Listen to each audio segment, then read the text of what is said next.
What would you do if someone you loved most turned into the person who hurt you the deepest? My name is Eleanor Walsh, and I never imagined that I'd be fighting not just for my dignity, but for my freedom. This story isn't easy to tell, but if you're watching, stay with me.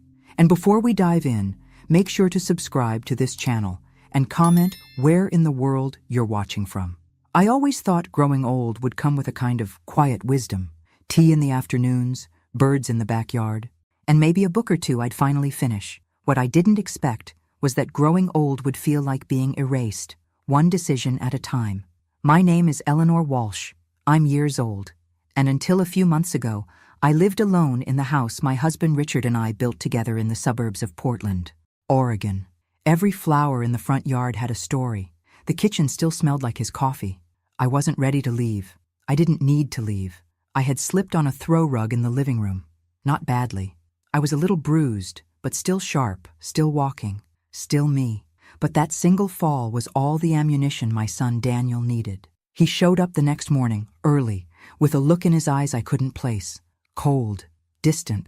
He didn't even ask how I was. He came in with a briefcase and a tight schedule, speaking in bullet points. "Mom, we found a really good facility. It's time. It's the best for everyone."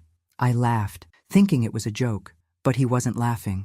"Daniel," I said, "I'm not going anywhere. I'm fine. This is my home." But he had already made the arrangements. My things had been packed. The paperwork was signed. I stood in the hallway, watching as two strangers came to move my boxes. My chest tightened. I couldn't breathe. It wasn't happening. I tried to argue, tried to fight back, but the look in his eyes, like I was some kind of project, a burden to be managed, made the words catch in my throat. "You fell," he said. "You could have broken your hip. You live alone. It's too risky. And frankly, I don't have the time to keep checking in on you." He didn't say it with cruelty. He said it with efficiency. That somehow made it worse. They took me in a van. I wasn't even allowed to ride in his car. I remember the silence, that deep, cold silence that settled into my bones as we pulled away from the only life I knew. The facility was clean, modern, with big windows and neutral-colored walls, but it smelled faintly of bleach and something I can only describe as abandonment, a silence you can't describe unless you've lived it. I remember sitting on the edge of the new bed in the room they assigned me. My name was on a label stuck to the door, like I was a package, or a misplaced item someone finally decided to store away. I waited for Daniel to say something, maybe an apology, a reassurance, but all he said was, "I'll check in later this week. Don't worry, Mom. You'll be comfortable here." Then he left, just like that. I didn't cry right away. I just sat there looking around. The walls were bare, my belongings reduced to a suitcase. The home I had filled with memories now lived only in my head. I wasn't old enough to forget things, but I was old enough to be forgotten.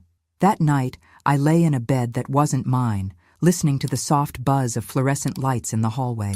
I thought about Richard, about how we used to laugh at the idea of growing old apart, how we promised we'd always take care of each other. And now he was gone, and my son had put me away like I was nothing. But I wasn't nothing. Not yet. Something inside me stirred that night, a flicker of something I hadn't felt in a long time. Not anger, not even sadness. It was the beginning of a quiet defiance. They thought I was finished, but they had no idea what I was about to do. I stared at the ceiling until morning, planning everything. The next morning, I woke up to the sound of soft wheels rolling down the hallway. Med carts, I'd later learn. That and the occasional shuffle of feet. It was the kind of place where even time seemed medicated. My door was slightly open, and I could hear someone coughing from the room next to mine. The smell of scrambled eggs and overboiled coffee drifted in. I dressed myself slowly, every movement a reminder that I still had control over something. When I stepped into the hallway, I was greeted by polite nods and tight smiles from the staff. Not warmth, not recognition, just routine. I was part of the furniture now. The common area was filled with muted conversations and television noise. No one looked up. No one asked my name. Some stared blankly at game shows. Others dozed off with plastic cups of juice untouched beside them. I stood there, invisible in plain sight. I sat in a corner by the window. The sky was gray. A squirrel hopped along the fence outside and stopped to look in. And for a moment, I envied it, free to run wherever it pleased, No paperwork required. Daniel didn't call that day, or the next. It wasn't until the fourth day that he appeared. His shirt tucked in like he'd come straight from work, which, knowing him, he probably had. He sat down across from me in the lounge, not even pretending to make eye contact. "I brought your insurance documents," he said, handing over a stack I didn't ask for. "And a few photos for your nightstand." There were 3. One of him as a child, one of Richard holding Daniel as a baby, and one of me, cropped out of a family vacation photo like an afterthought. I stared at them in silence. "Is there anything you need?" he asked. His voice had that edge, the tone people use when they want to appear kind, but hope you'll say no. I wanted to ask him why. Why this? Why now? Why couldn't he just check in on me from time to time like a decent son? But I knew his answer already. "This is easier." So I said nothing. "You're quiet," he commented. "I'm thinking," I replied. He looked uncomfortable, like even that small bit of resistance unsettled him. And then he said something I'll never forget. "It's not like I don't care, Mom, but you've had your time. Now let me handle things." Had my time? As if life came with an expiration date, as if I had nothing left to live or offer or feel. He left after 10 minutes, didn't hug me, didn't say he loved me, just walked out like he had finished a task. The following week passed in a blur. Meals served at scheduled times, bingo games with prizes that didn't matter. I tried to smile at the other residents, but most were too lost in their own silence. Others were too far gone to even remember their names. That's when I realized the cruelest part of this place wasn't the boredom. It was the erasure. They don't just strip away your independence. They strip away your identity.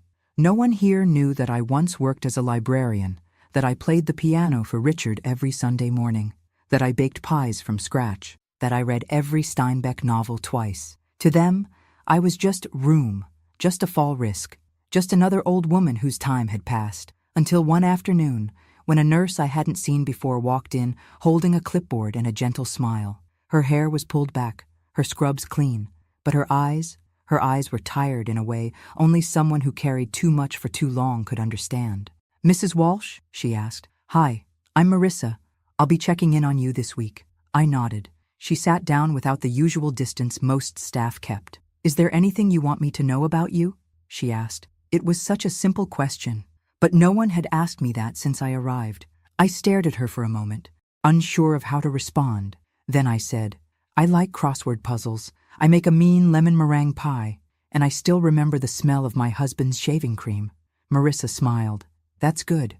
I'd like to know more." And just like that, something shifted. She wasn't like the others. She wasn't pretending. She saw me. She returned the next day, and the next. We talked, laughed. She brought me tea from the break room when the dining hall was out. She called me Eleanor instead of Mrs. Walsh, and she remembered the name of my favorite singer from the 70s. She told me about her daughter, about her mother who had Alzheimer's, and about working nights to cover extra shifts. She never complained, but her voice carried weight, and slowly, she became the only reason I didn't feel completely invisible. I still missed my house. I missed Richard, and I still felt betrayed. But for the first time since I'd been forced into this place, I wasn't just waiting to fade away. I was watching, listening, and learning who was still on my side and who never truly had been. Because somewhere in that silence, I was beginning to understand something. This wasn't just a nursing home. This was the stage for a battle I hadn't realized I was about to fight. I began to notice the little things first, the way the staff knocked twice before entering, the way certain residents stared off at nothing, their stories trapped behind tired eyes, the way people stopped asking you questions once they decided you were just old. But with Marissa, it was different. She saw past the wrinkles, past the scheduled medications, and the chart on the door. She listened when I spoke, not with sympathy, but with respect, as if I still mattered. Every morning she made time for me, even when she was busy. She'd peek her head in my room and say, "Morning, Eleanor. You good today?" Just that. Those few words gave my day purpose. She treated me like a person, not a case file. It had been 2 weeks since Daniel last visited. Not that I expected much. My phone sat on the nightstand, silent. He hadn't called. No messages. Not even a check-in. And yet, there I was, telling stories to a nurse, half my age, like she was the only family I had left. Marissa had this laugh, warm and real. the kind that caught me off guard sometimes. She told me about her little girl, Mia, who had just turned 6, about how she loved peanut butter sandwiches and hated going to sleep. "She insists I leave the hallway light on," she said one night as we sat by the small garden behind the center. "Says it keeps the nightmares away." I smiled. "Smart girl." "Smarter than me most days," she replied, and her voice cracked slightly. She looked away, brushing invisible lint from her sleeve. I didn't press, but I noticed her hands, slightly calloused, nails trimmed short. The hands of someone who had to do everything herself. Later, she told me her mother had been diagnosed with early-onset Alzheimer's 2 years ago. Marissa was 29 then. She'd taken on 2 jobs to keep up with bills, had to move her mom into her apartment because she couldn't afford a facility. "And your husband?" I asked gently. She smiled, but it was hollow. "Walked out when I told him I wouldn't put my mom in a home. Said he wasn't ready to carry that kind of weight." That kind of weight. I knew the feeling. I carried it too. Every day since Richard passed. That night, I lay in bed thinking about her, about the sacrifices, the loneliness, the way she smiled even with the world on her shoulders. And I thought about how little Daniel seemed to know about weight, or loyalty, or love. The contrast was unbearable. One morning after breakfast, I asked Marissa if she could help me find my lawyer's number. She blinked, surprised, but didn't question me, just nodded. "Of course, I'll bring you a phone and a quiet place to make the call." I could see it in her eyes. She didn't want to pry, but I knew she sensed something bigger was unfolding. It took less than 5 minutes. My lawyer, James Palmer, had been our family attorney for years. He remembered my voice immediately. "I need to make changes to my will," I told him, "and I'd like to start paperwork for an adult adoption." There was a pause. "Eleanor, are you sure?" "I've never been more certain." That same afternoon, I wrote 2 letters, one to Daniel, short, cold, and factual, and one to Marissa. That one I sealed and hid inside the drawer of my nightstand. I wasn't ready to give it to her yet, but when the time came, I wanted her to know. She wasn't just a nurse. She was family now. I didn't tell her that day, or the next. Instead, we kept our routine, talking about books, her daughter's spelling homework, the weather. But something had changed in me. I no longer felt like a passive observer in this place. I had a purpose again, a quiet mission, a legacy to rewrite. Because if Daniel thought he could decide the ending of my story without even asking me, he was about to learn just how wrong he was, and I wouldn't need to raise my voice to do it. It was early October when the leaves outside the facility turned that sharp, rust-colored red. I remember staring out the window one morning, watching them fall like paper memories, drifting slowly to the ground.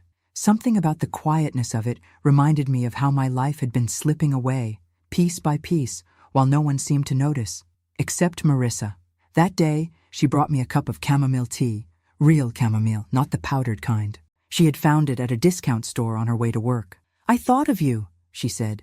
"Smells like something you'd like." And it did. It smelled like my old kitchen, like Sunday mornings with Richard reading the newspaper while I baked cinnamon rolls. We sat together by the window, just watching the trees for a while. She looked tired, more than usual, but still kept that soft, steady calmness. That was Marissa's magic. No matter what was going wrong in her life, she made you feel like you were the most important thing in the world during those few minutes together. She told me Mia had gotten sick the night before. Fever, sore throat. She'd stayed up all night rubbing her back, giving her water, holding her little hand. "It's nothing serious, just a virus," she said, but I could hear the edge in her voice, the exhaustion, the fear that creeps in when you're doing it all alone. I asked her, "Do you ever get a break?" She smiled, but it didn't reach her eyes. "I'll rest when she's grown. Right now, she needs me." Something clicked in me then, a knowing, a silent confirmation of everything I'd been feeling.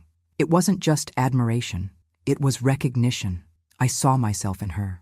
The younger me who had once held Daniel in her arms through countless sleepless nights. The woman who sacrificed weekends, vacations, and promotions for her family. The difference? I did all that, and ended up in a place like this. But Marissa, she deserved better. Later that day, I called James, my lawyer, again.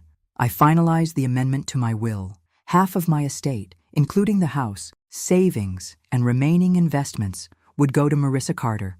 No fanfare, no announcement, just a quiet legal promise. It was the first time since Richard died that I felt like I was doing something that mattered again. Over the following days, I kept a journal, a real one, leather-bound with pages that smelled like old bookstores. I wrote letters to Marissa, to Mia, even one to myself. I poured in everything, my memories, my regrets, the betrayal that still echoed from Daniel's voice when he said, "You've had your time." Each word was like stitching up a wound.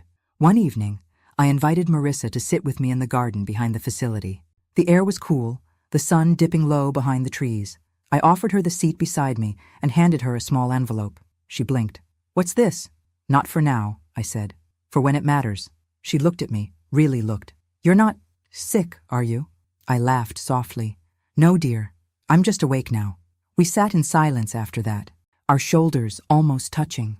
I don't think she realized the magnitude of what had just happened, that I had just rewritten my legacy, not out of anger, but out of clarity.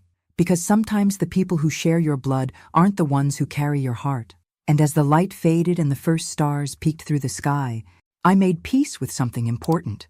If Daniel had given me up, then I had every right to give myself forward, to someone who saw me, who valued me, who stayed.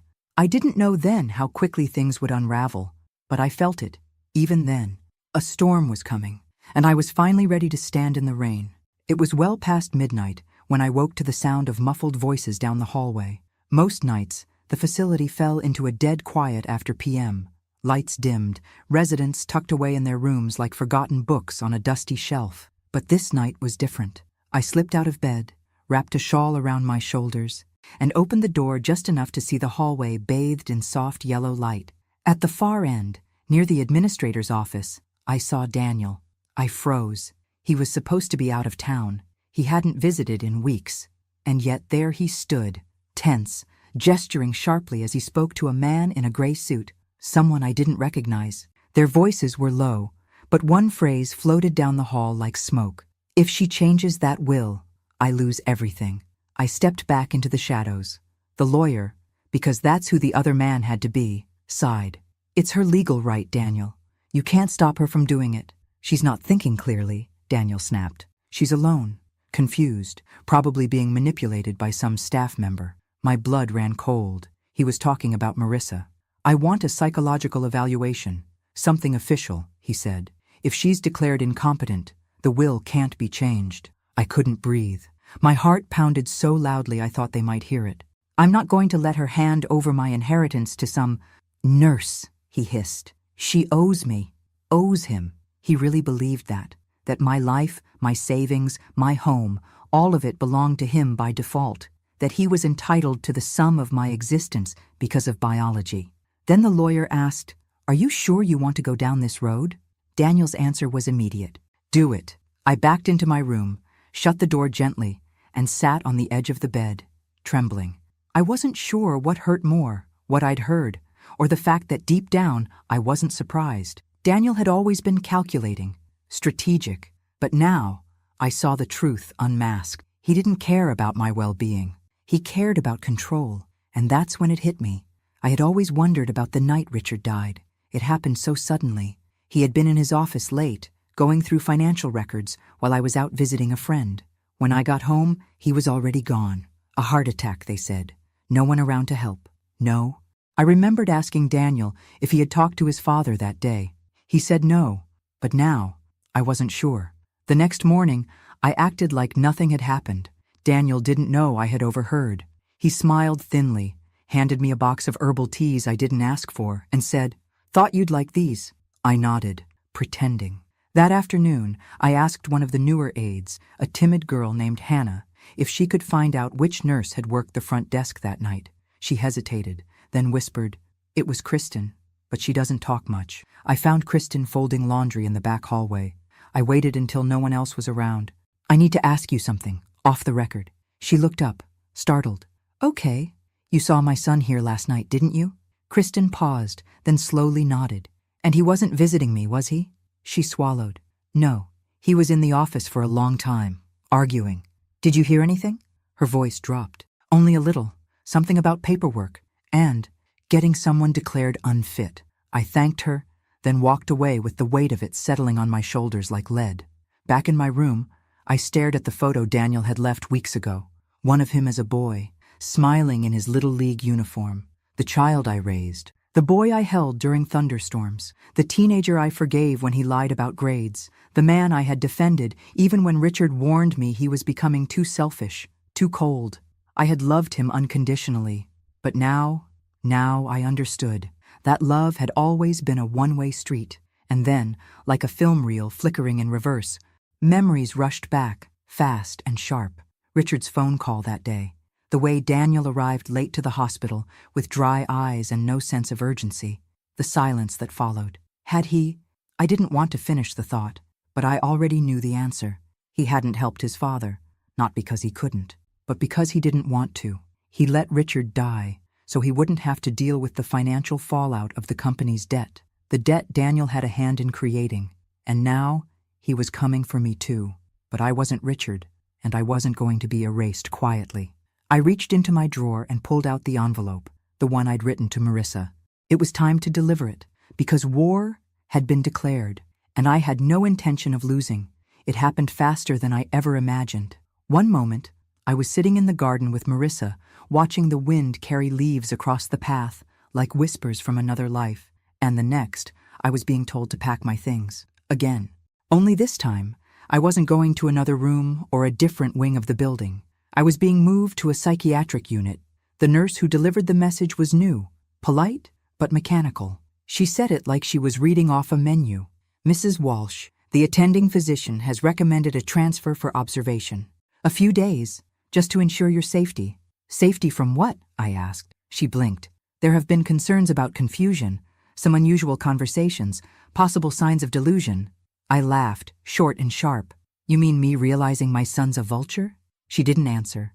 2 orderlies showed up 10 minutes later with a wheelchair. I told them I didn't need it. They said it was protocol. I didn't resist, not because I accepted it, but because I knew resistance would only feed the lie. If I raised my voice, I'd be labeled irrational. If I refused to cooperate, they'd use it as evidence. I needed to stay calm. They wheeled me down a hallway I'd never noticed before, through a locked door with a security code I didn't have. The moment it clicked shut behind me, something deep inside me cracked. The air was different, sterile, thicker. The walls a muted shade of green that felt more prison than hospital. No photos, no music, just the quiet hum of despair. My new room was smaller. The bed bolted to the floor. A single window with safety glass. No sharp objects, no phone, no Marissa. I asked the nurse, a woman with tired eyes and a tight bun, how long I'd be there. Until the evaluation is complete, she said. And who ordered it? She hesitated, just long enough to confirm what I already knew. Your son made the request, she finally said, with a supporting statement from Dr. Levin. Dr. Levin, the facility's medical director, a man I'd spoken to 3 times briefly and never once confided in. I sat on the edge of the bed and stared at the wall, trying to control the fire rising in my chest. So this was Daniel's next move. He couldn't undo the will on his own. But if I was declared mentally unfit, legally incompetent, then everything I'd worked so hard to protect could be overturned, and I would be silenced, literally locked away.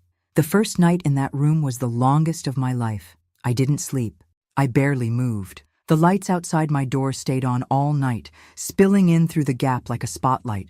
They brought me pills. I refused to take them. They tried to coax me, said I needed rest, that I was agitated. I wasn't agitated. I was aware.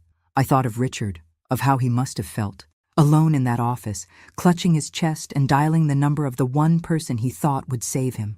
And I thought of Daniel, looking at the phone and choosing not to answer. I cried that night, not out of fear, but because I realized how little I meant to him. I wasn't his mother anymore. I was an obstacle. But then I remembered Marissa, her hands, her laugh, her promise, and I knew she wouldn't let this go. The next day, a social worker came in, a young man named Kevin. He introduced himself with a clipboard and a soft tone.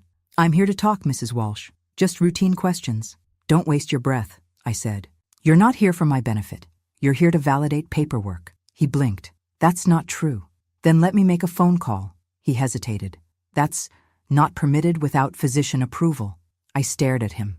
So much for rights. He left 15 minutes later, clearly rattled. I didn't give him the performance they expected. I didn't rant or cry. I just told the truth. Calm, cold, clear. They wanted a breakdown. I gave them composure. Later that evening, while I was pretending to nap, I heard voices outside my door. "She's lucid," one of the nurses whispered. Honestly, more coherent than half the staff. "Orders are orders," the other replied. I felt a flicker of hope. Not everyone was blind. Still, I was trapped, and time was running out. But I knew Marissa, and I knew something Daniel didn't. He had underestimated me, but he had no idea what I'd taught her. The first time Marissa tried to see me after they moved me, they turned her away. She told me that later. She had rushed in during her shift, still in her scrubs, her badge swinging, her heart probably pounding harder than she'd ever admit. She asked the front desk nurse where I had been transferred and was met with blank stares. "Mrs. Walsh is no longer under your care," they told her. "The matter is being handled internally." She told me her hands started shaking, that she felt like she was going to scream, but didn't. She knew better. Marissa was smart. She knew the game they were playing. She just didn't know how deep Daniel's reach really went. But she started digging. She wasn't just a nurse anymore. She was on a mission. She called the lawyer I had been working with, James Palmer, and demanded a meeting.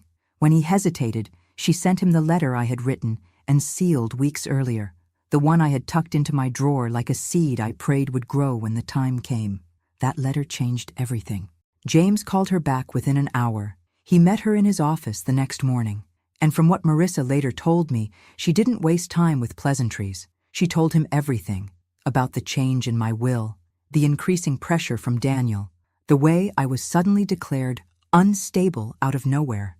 She also brought something else with her, a voice recording. 2 weeks earlier, during a routine hallway conversation, Daniel had been speaking to the facility's administrator near the nurses' station. He hadn't noticed that Marissa had her phone in her coat pocket, and he hadn't known she had accidentally hit record while reaching for a pen.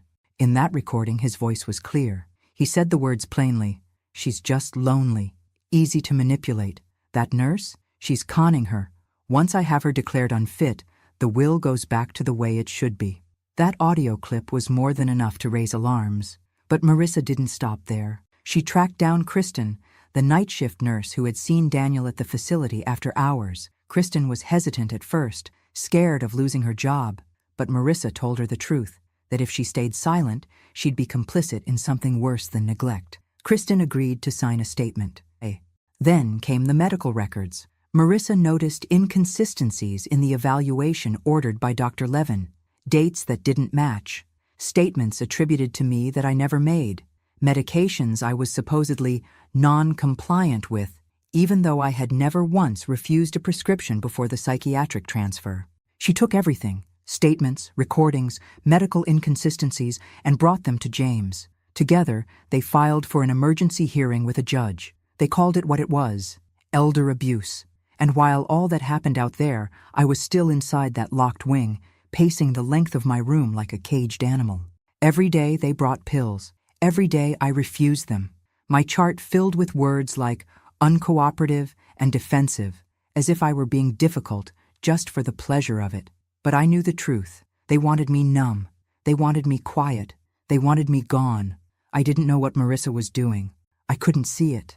I couldn't feel it. But I believed in her, because she was the only person in that building who had ever looked me in the eye and seen a human being, not a patient, not a burden, not a bank account. And when they finally told me I had a hearing scheduled with a judge, I knew she had found a way through. They let me shower the morning of the hearing, gave me clean clothes, offered a cup of coffee I didn't trust. A nurse came in to brush my hair, trying to make it all look presentable. But I didn't care about appearances. I was preparing for war. And I wasn't walking into that courtroom as a victim. I was walking in as someone who had nothing left to lose, and therefore everything to say. They transported me in a van with tinted windows, like I was some kind of criminal. 2 orderlies sat in the front, talking about their lunch plans while I sat in the back, hands folded in my lap, pretending not to hear. But I heard everything. I heard how they referred to me, the old lady with the nurse problem.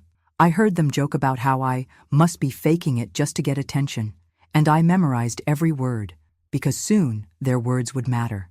The courthouse wasn't far, just a small gray building with a broken flag outside and too many parking spaces. I was led through a side entrance, away from the public, like I was something shameful to be hidden from view.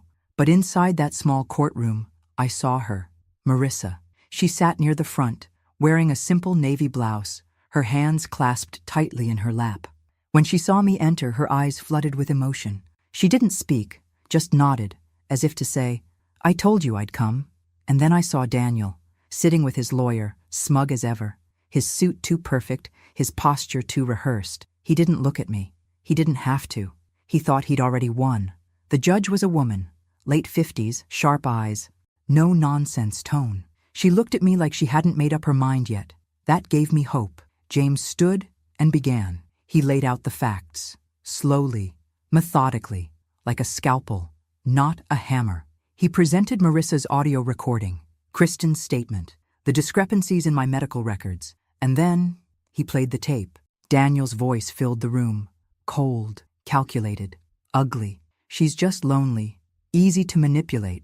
That nurse, she's conning her.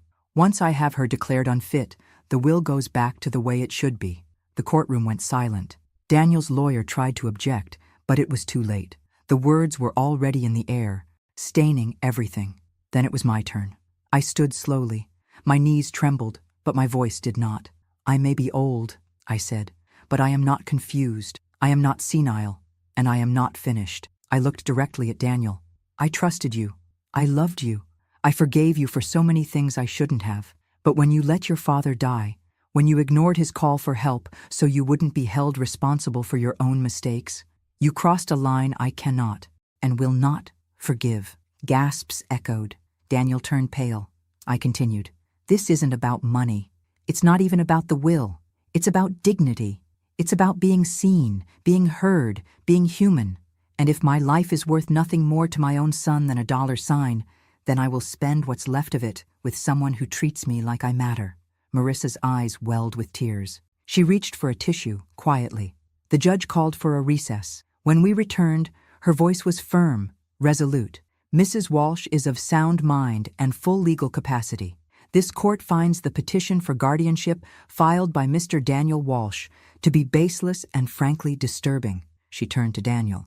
She turned to, "You should consider yourself lucky she doesn't press criminal charges." And just like that, I was free. Free from the walls, free from the silence, free from the son who had turned his back on everything good and decent. Outside the courthouse, Marissa hugged me. Not hard, just enough, just right. "You did it," she whispered. "No," I said. "We did." But deep down, I knew the real battle was just beginning, because the law might have cleared my name, but I was far from done clearing my legacy. The morning after the hearing, I stood in front of the mirror in my old room, my real room at the facility.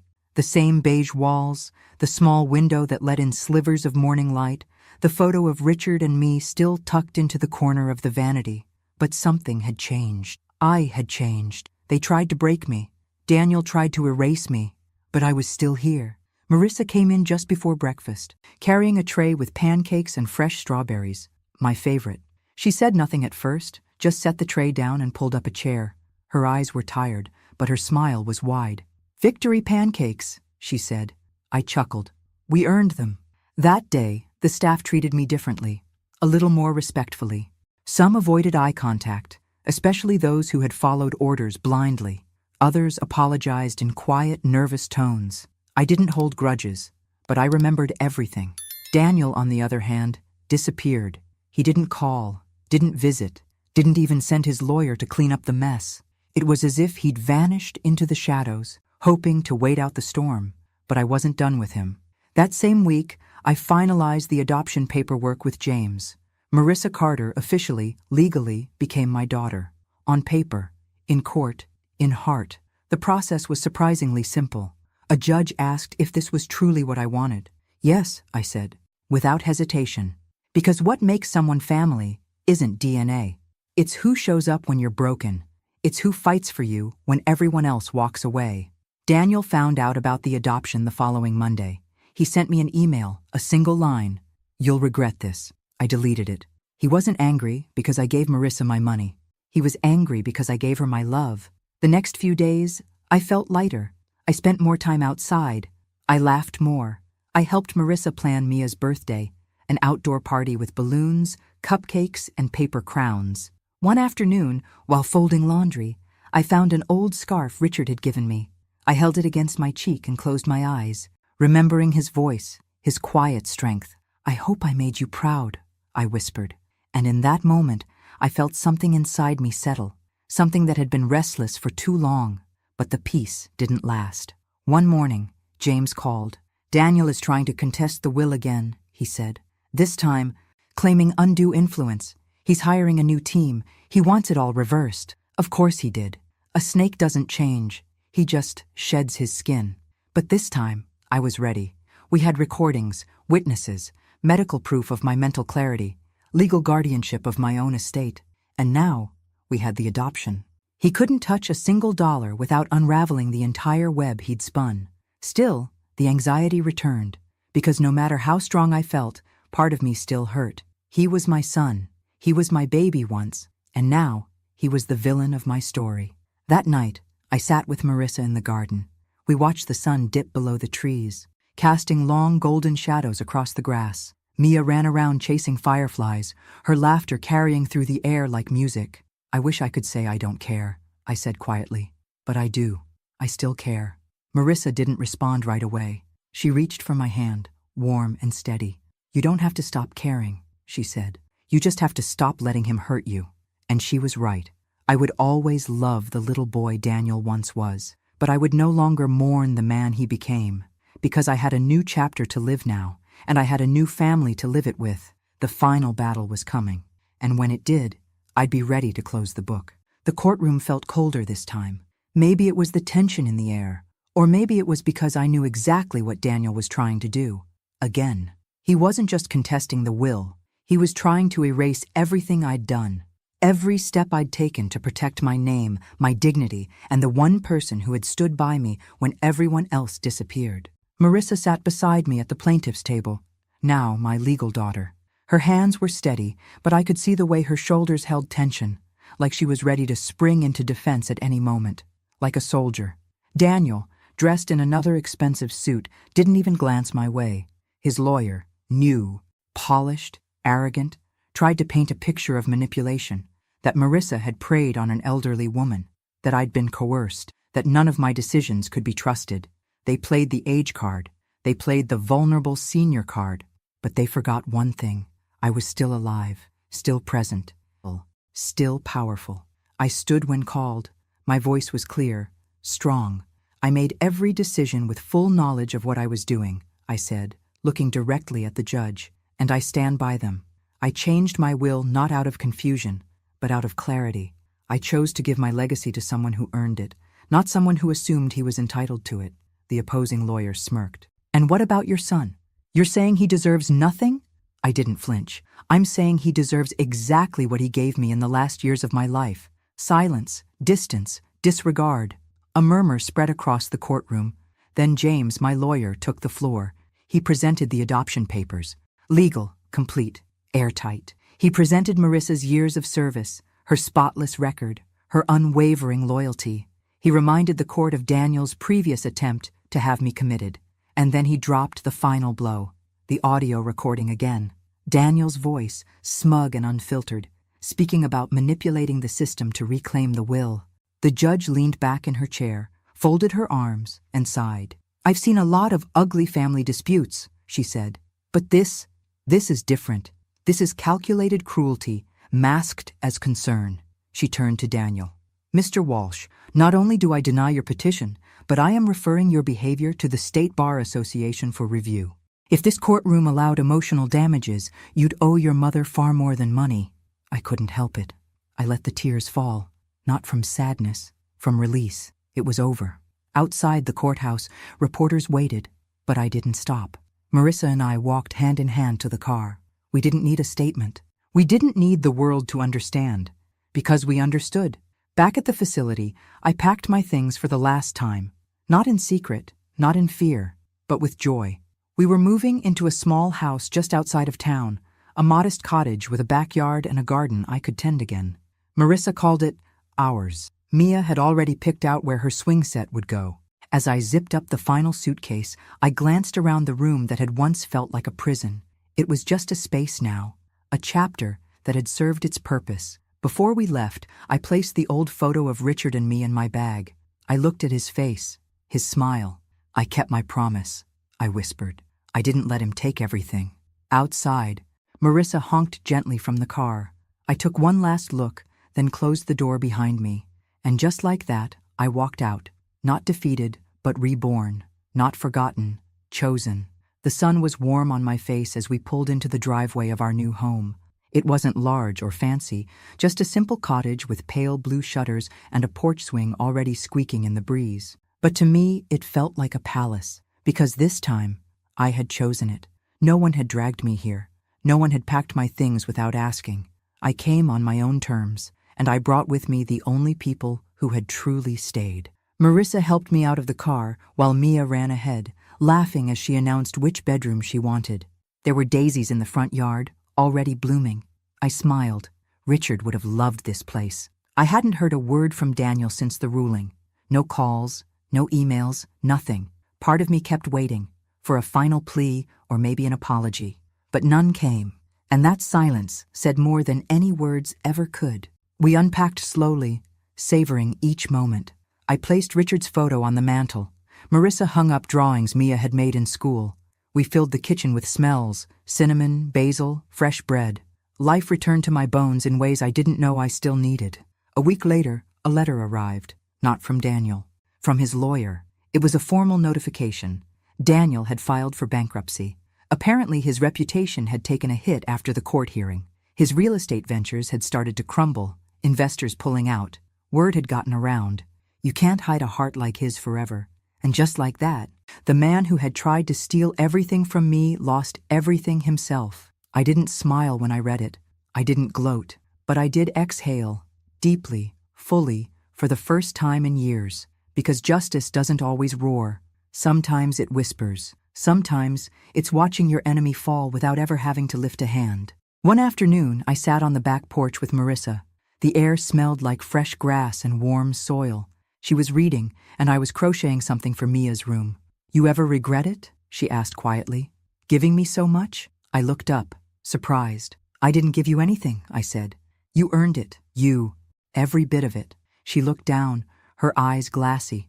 "No one's ever said that to me before." I reached over, took her hand in mine. "Well, get used to it," I smiled. "You're stuck with me now."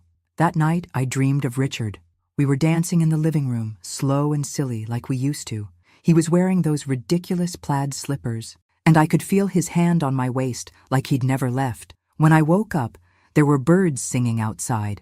The sun filtered through the curtains. I could hear Mia giggling from her room, and I realized something. This was home. Not the house, not the bricks or the furniture, the feeling, the peace, the laughter, the love. I had found my family, not in blood, but in the ones who chose to stay.